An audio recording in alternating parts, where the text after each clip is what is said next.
کلیم جب بھی گھر آتا پڑوسی کہتے تمہاری غیر موجودگی میں تمہاری بیوی شازیہ کے پاس غیر مرد آتے ہیں۔ کلیم جب شازیہ سے پوچھتا تو وہ گھبرا کر انکار کر دیتی۔ ایک بار کلیم جلدی گھر آیا تو شازیہ پڑوسی سے ہنس ہنس کر باتیں کر رہی تھی۔ یہ دیکھ کر کلیم نے اس لڑکے کو بھی مارا اور شازیہ کو بھی لہولہان کر کے طلاق دے کر گھر سے نکال دیا۔ لیکن جب بچے پالنے مشکل ہوئے تو بچوں کو شازیہ کے پاس چھوڑنے اس کے میکے چلا گیا۔ لیکن جیسے ہی دروازہ کھلا کلیم کی چیخیں نکل گئیں کیونکہ شازیہ۔ کلیم پچھلے آدھے گھنٹے سے بار بار بل بنانے کی کوشش کر رہا تھا، مگر جب بھی لکھنے لگتا پھر سے خسر پسر کی آوازیں اسے سارا حساب ہی بھلا کر رکھ دیتی۔ آخر کار تڑپ کر وہ بولا کہ خود تو تم لوگوں کو کوئی کام ہے نہیں، مجھے تو کرنے دو، ابھی صاحب آتے ہوں گے اور پھر ایک ایک چیز کا حساب مجھ سے مانگیں گے تو پھر میں انہیں کیا دکھاؤں گا، یہ خالی کاغذ۔ کلیم اس مرتبہ غصے سے بولا تو تبھی افتخار جو باقی ورکر کے ساتھ کچھ دوری پر بیٹھا ہوا کب سے باتوں میں مشغول تھا اٹھ کر اس کے پاس آ گیا۔ کہنے لگا کہ بڑے بھولے ہو تم کلیم میاں، تمہیں پتہ بھی ہے آخر یہاں پر کیا چل رہا ہے؟ ارے ایسی خبر ہے کہ تم سنو گے نا تو تمہارے کانوں سے دھواں نکل آئے گا۔ ایک تم ہو جو ہر وقت کام میں ہی گھسے رہتے ہو اور آس پاس کی دنیا کی تمہیں کوئی خبر ہی نہیں ہے۔ کلیم نے یہ سنا تو اس کے دل میں بھی تجسس پیدا ہو چکا تھا۔ کہنے لگا کہ پہلے میں یہ کام تو مکمل کر لوں، ابھی صاحب آنے ہی والے ہوں گے، اگر کورا کاغذ دکھا دیا تو بلا وجہ ہی ڈانٹ پڑ جائے گی۔ مجھے بل بنانے دو، اس کے بعد ہی بتانا کہ آخر کون سا نیا چاند چڑھا چکے ہو تم لوگ۔ یہ سن کر افتخار نے اگلے ہی لمحے اس سے پینسل اور کاپی لی اور ایک جانب رکھتے ہوئے بولا کہ ارے پہلے سن تو لے، یہ جو ہمارے صاحب کا چمچہ تھا نا، ہر وقت ہم پر حکم چلاتا رہتا تھا، جیسے اس پورے سپر سٹور کا مالک ہمارا صاحب نہیں بلکہ وہی ہو، ہر وقت بڑا بنا پھرتا تھا۔ ارے اس کی ہی خبر ہے، اب تو بیچارہ کسی کو منہ دکھانے کے قابل نہیں رہا۔ کلیم کی آنکھیں حیرت سے پھیلی تھیں۔ کہنے لگا کیوں؟ آخر ایسا کیا ہو گیا اس کے ساتھ جو اس جیسے انتہائی اکڑو شخص کو منہ چھپانا پڑ گیا؟ یہ سن کر افتخار کہنے لگا کہ ارے اس کی بیوی جو کہ اس سے عمر میں کوئی 6-7 سال چھوٹی تھی بھی بڑی خوبصورت، مگر اس کے منہ پر تو پرانے دانوں کے نشان اتنے گہرے تھے کہ لگتا تھا جیسے چیچک کی بیماری ہے۔ وہ تو بڑی ہی خوبصورت تھی، یہ تو اس کے پیروں کے نیچے ہاتھ رکھتا تھا، مگر یہ خبر آج صبح صبح ہی ملی ہے کہ صاحب کا چمچہ اس لیے کام پر نہیں آ رہا کیونکہ اس کی بیوی کسی کے ساتھ بھاگ گئی ہے۔ بیچارہ تو اس قابل ہی نہیں رہا کہ باہر منہ نکال سکے۔ میں نے تو یہ بھی سنا ہے کہ جب اسے خبر ملی کہ بیوی کسی کے ساتھ بھاگ گئی ہے تو کتنی دیر دھاڑے مار مار کر روتا رہا۔ اس جیسے شخص کے تو دونوں ہاتھ بلکہ پورا منہ ہی گھی کی کڑھائی میں تھا۔ اتنی خوبصورت بیوی جو مل گئی تھی، مگر اب وہی اس کے منہ پر کالک تھوپ کر بھاگ چکی ہے، باقاعدہ خط چھوڑ کر گئی ہے کہ وہ مجبوراً اس کے ساتھ رہ رہی تھی۔ بڑے ہی امیر لڑکے کے ساتھ بھاگ کر اس کو خلا کا نوٹس بھی بھیج دیا ہے، اور تم ہو کہ ابھی تک اس کاغذ اور پینسل کو لے کر بیٹھے ہوئے ہو۔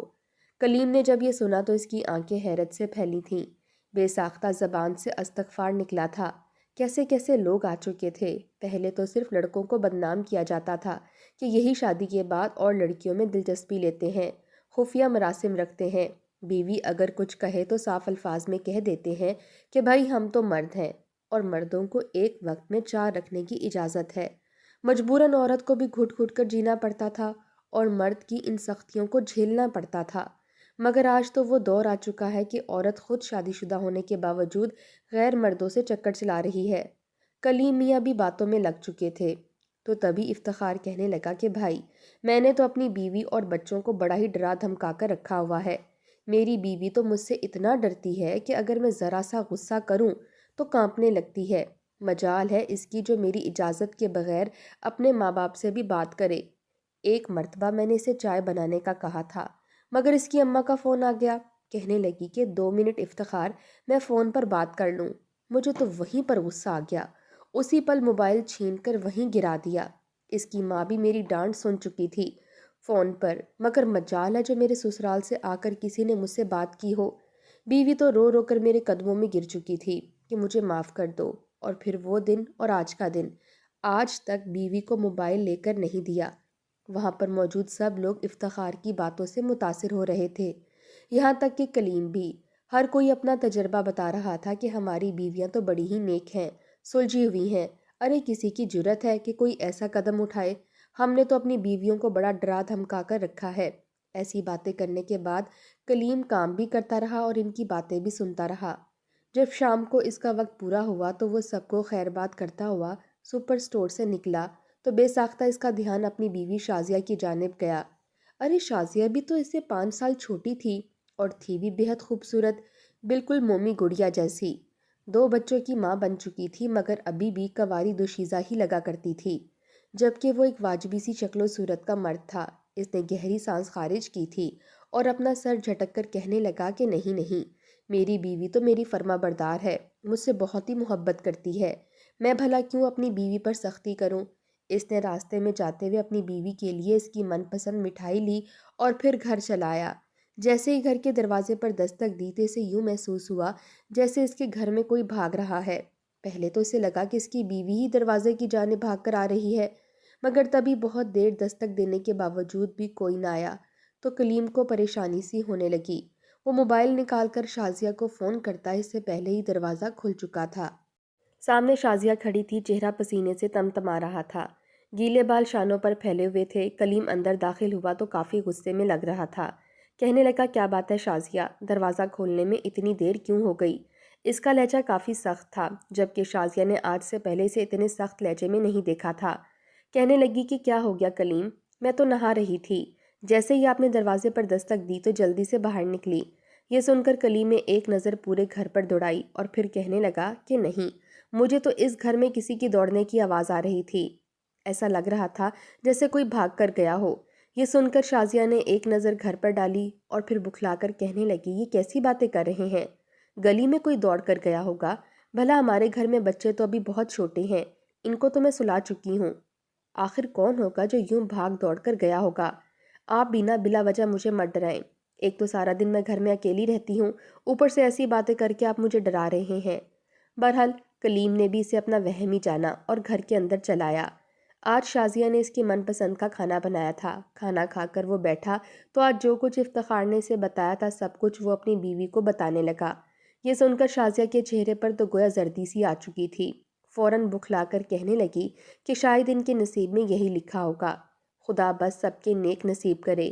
اتنا کہہ کر شازیہ وہاں سے اٹھ گئی تھی، جبکہ کلیم کو یوں لگا جیسے وہ اس سے نظریں چرا رہی ہو اور جیسے وہ اس لیے یہاں سے اٹھ کر گئی ہو تاکہ کلیم اس کا چہرہ نہ پڑھ سکے۔ وہ وہاں سے جا چکی تھی، جبکہ کلیم یوں ہی پر سوچ بیٹھا تھا، بلا وجہ ہی اس کے دل میں شکوک و شبہات سے آنے لگے تھے۔